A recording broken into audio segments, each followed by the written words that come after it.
todos los amantes de los entrenamientos nos encanta tener buenos accesorios para entrenar y mucho más cuando se trata de una barra para hacer ejercicios.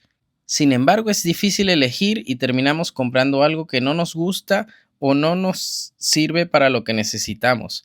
Así que en este video te voy a hablar sobre las barras o racks móviles para entrenar calistenia que te serán de mayor provecho según tus objetivos. Así que vamos a darle. Soy Olwin Velázquez, entrenador y atleta de calistenia, tengo 41 años y mi meta es promover la calistenia y el deporte, llevando un estilo de vida saludable. En este video vamos a comparar dos tipos de racks o barras de calistenia que definirán principalmente las dos opciones que tienden las personas a elegir: armado y movilidad. El primer rack que te mostraré lo llamaremos rack de dominadas ligero. Esto hace referencia a las pocas partes que contiene y a lo fácil de su armado. Normalmente está compuesto de muchas partes que vienen ya soldadas o unidas, así que no te tomará mucho tiempo para armarlo. En este ejemplo viene separado en la mitad, donde simplemente debes introducir una barra dentro de la otra y terminar de atornillar haciendo presión con esta palanca que ves en el video. Algunos tienes que usar una llave, pero en este está hecho de tal manera que simplemente tienes que girar una perilla metálica soldada al tornillo que hace que haga presión con la barra que está arriba o columna y así no se mueva. Y así de fácil está armado. La segunda opción, que llamaremos rack de dominadas y sentadillas, es un rack que es un poco más pesado. Como puedes ver, está compuesto de muchas partes, por lo que es desarmable y armable, pero es mucho más tedioso ya que tienes que ajustar muchos tornillos, pero a su vez lo hace un poco más pesado y firme. Esto lo veremos más adelante. Su armado toma aproximadamente unos 20 minutos, por lo que preferí ya tenerlo armado para el video. Aquí le podemos dar un punto en facilidad de armado al rack más ligero. Así que si quieres algo que se arme y desarme rápidamente, ya sabes cuál escoger. Para continuar, imaginemos que vamos a realizar una rutina de entrenamientos, así que vamos a hacer el calentamiento con bandas elásticas, por ejemplo. Podemos ver que en el rack más ligero es difícil usar el rack como base para sostener la banda elástica mientras realizamos el calentamiento. Como es muy ligero, debe pesar aproximadamente unos 15 kilos, calculo yo. Cuando hago el jalón con la banda tiende a moverse, así que esto me es un poco engorroso para hacer el calentamiento. Puedes buscar la manera colocándole un disco o algo para sostenerlo en la base, pero ya no es lo ideal.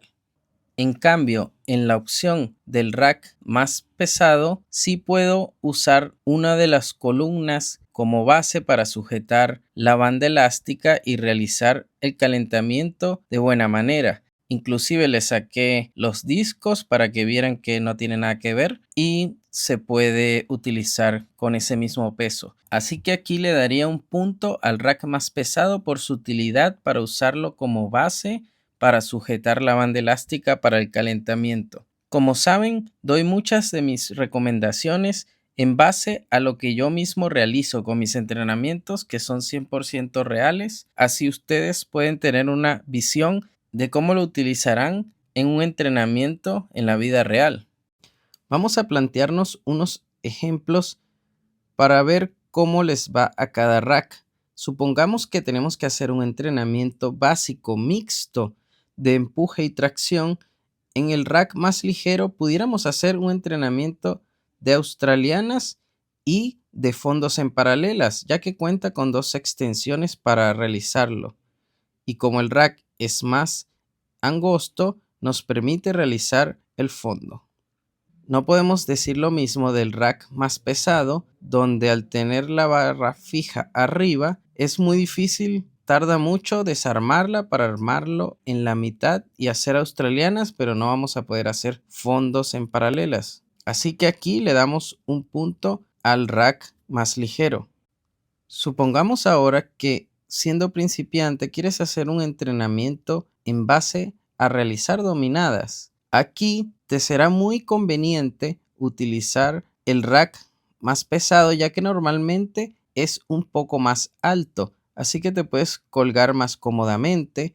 Al ser más firme, vas a poder realizar, por ejemplo, dominadas con banda elástica y no se va a mover mucho el rack.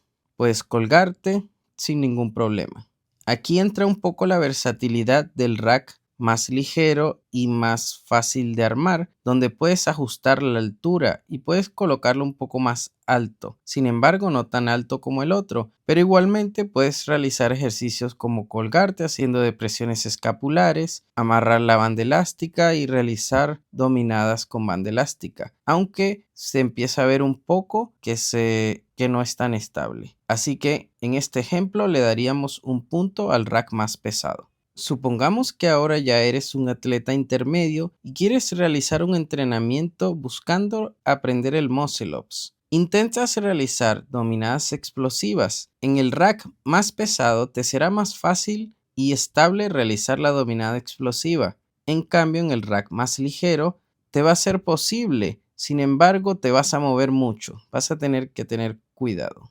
Aquí va ganando el rack más pesado. Sin embargo, viene el secreto nuevamente del rack más ligero, que es que puedes ajustar las posiciones fácilmente y puedes continuar haciendo un entrenamiento como por ejemplo los saltos a muscle ups para practicar esa transición que hace falta para entrenar el muscle ups. Aquí la vas a poder realizar muy bien con el rack más ligero. Entonces nuevamente te va a ser muy tedioso tener que desarmar la barra del rack más pesado, lo que lo dificulta aún más. Así que para el entrenamiento de muscle ups con este ejemplo le daríamos un punto a cada uno. Aquí me volví un poco loco ya que tenía los dos racks y quise tratar de hacer la bandera humana, pero no contaba con tantos discos para hacer contrapeso, así que tuve que abortar la misión. Vamos a pretender ahora que somos unos calisténicos expertos y vamos a realizar el ejercicio de mantención de front lever. Este ejercicio se puede realizar fácilmente en cualquiera de los dos racks. La única diferencia es que en el rack más pesado vas a tener que hacer una elevación para llegar a la postura de front. En cambio, en el rack más ligero puedes ajustar la altura y realizar el front como te sea más cómodo, partiendo desde una posición más fácil. Eso sí, tienes que tener mucha fuerza para poder mantener esta postura. Así que aquí los dos racks son de buena utilidad. Según mi experiencia y mi consejo que te puedo dar, aquí ya podemos ir viendo una clara definición de lo que te será más útil según tus objetivos. Te puedo comentar que si quieres algo que sea versátil, lo más recomendable va a ser el más ligero, ya que puedes ajustar sus alturas, puedes realizar tanto ejercicios de tracción como de empuje y también es mucho más ligero y más fácil de transportar. Si siempre vas a dejar el rack en un mismo lugar, te recomiendo el rack más pesado, ya que va a ser más firme. Te será tedioso armarlo al principio, pero una vez armado va a ser mucho más firme y estable, por lo que te permitirá realizar muchos ejercicios, incluyendo ejercicios que requieran más balanceo. Más aún, si le colocas peso adicional, va a ser mucho más estable y te va a permitir realizar ejercicios incluso como el muscle ups. En cambio, en el rack más ligero, ni añadiéndole peso te recomiendo realizar estos ejercicios. Así que ya sabes, define cuál es tu nivel actual y cuáles son tus objetivos de entrenamiento. Y en base a eso y a lo que te acabo de explicar en este video, elige un rack que se adapte a tus requerimientos. No te fijes simplemente en el que sea más barato o el que esté usando tu calisténico favorito. Debes elegir el que sea mejor para ti, para lo que tú necesitas. Bien, comparte este video con quien creas le pueda ser de utilidad y se motive para seguir entrenando día a día. Recuerda darle like, suscribirte y deja tus comentarios. Nos vemos en otro entrenamiento. Sigue motivado y mueve los límites.